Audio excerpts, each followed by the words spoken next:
ಅಂತ ಪರ್ಸನಾಲಿಟಿ ಯಾರು ನಾನು ನೋಡ್ಲಿಲ್ಲ.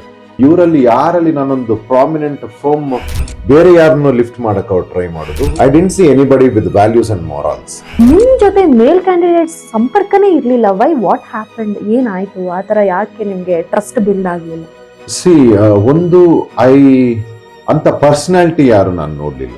ಆಮೇಲೆ ನನಗೆ ಎಲ್ಲಿ ಇಷ್ಟ ಆಗ್ತಾ ಇರ್ಲಿಲ್ಲ ಅಂತಂದ್ರೆ, ಇಷ್ಟು ಜನದ್ ನೀವು ಏನು ಹೆಸರು ತಗೊಂಡ್ರಿ, ಇವರಲ್ಲಿ ಯಾರಲ್ಲಿ ನಾನೊಂದು ಪ್ರಾಮಿನೆಂಟ್ ಫರ್ಮ್ ಇದು ತಪ್ಪು ಇದು ಸರಿ ಅಂತ ನೋಡ್ಲಿಲ್ಲ.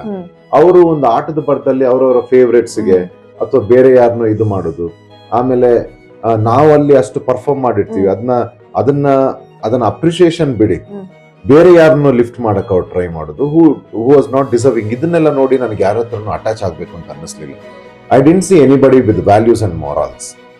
ಅಂತ ಒಂದು ಪರ್ಸನಾಲಿಟಿನ ನಾನು ನೋಡ್ಲಿಲ್ಲ. That no, this is wrong, this is right ಅಂತ ಹೇಳುವಂತ ಪರ್ಸನಾಲಿಟಿ ನೋಡ್ಲಿಲ್ಲ. ಸೊ ಅದೇ ಹೇಳಿದ್ದು, when it comes to my personality, ನಾನು for me okay is not okay, being okay is not okay. So ಅಂಥದ್ದು ಒಂದು ಕ್ಯಾರೆಕ್ಟರ್ನ ನೋಡ್ಲಿಲ್ಲ.